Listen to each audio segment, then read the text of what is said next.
tadi sudah Ibu jelaskan bahwasannya untuk di pembelajaran materi kelas 4, lembaga-lembaga dalam susunan pemerintahan desa dan kecamatan.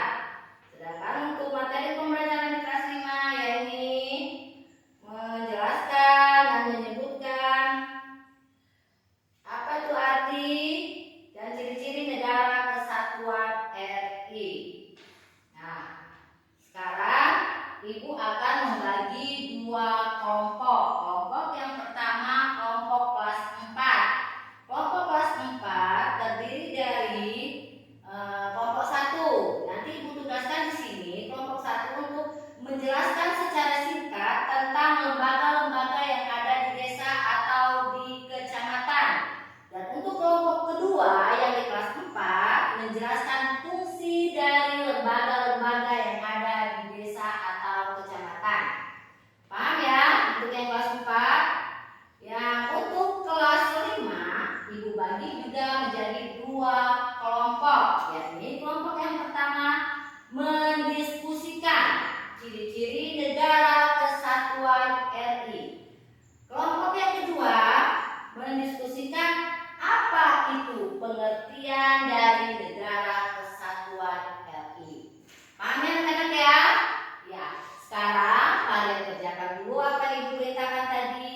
Kelompok 1 dan 2 untuk di kelas 5, kelompok 1 dan 2 dan untuk di kelas 4.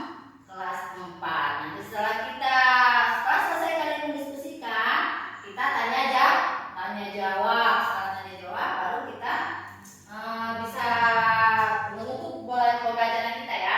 Kan kerjakan dulu. Ya, udah ya. Sekarang kelompok 1 untuk kelas 4. Apa itu yang dimaksud dengan lembaga susunan dalam pemerintahan desa dan kecamatan? Siapa yang tahu? Iya, apa itu nak? Pintar, bagus. Ya, berarti sudah memahami ya yang dijelaskan tadi. Paham ya? Ya. Yang kelompok kedua untuk di kelas 4 tadi, coba jelaskan fungsi dari masing-masing lembaga tersebut. Apa itu fungsinya yang ada di desa ataupun di kecamatan? Siapa yang tahu dari tangan? Iya, coba isi. Apa nak? Oh iya, ya pintar, bagus. Ya, sekarang untuk di kelas 4 diskusi kelompok 1 dan 2-nya berhasil ya. Bagus ya. Berarti memahami yang Ibu jelaskan tadi. Sekarang di kelas 5. Kelompok 1. Ayo siapa yang bisa menjawab? Apa nak? Oh iya. Bagus, pintar juga. Ayo untuk kelompok keduanya apa itu? Apa tadi? Ciri-ciri negara kesatuan.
Kilau.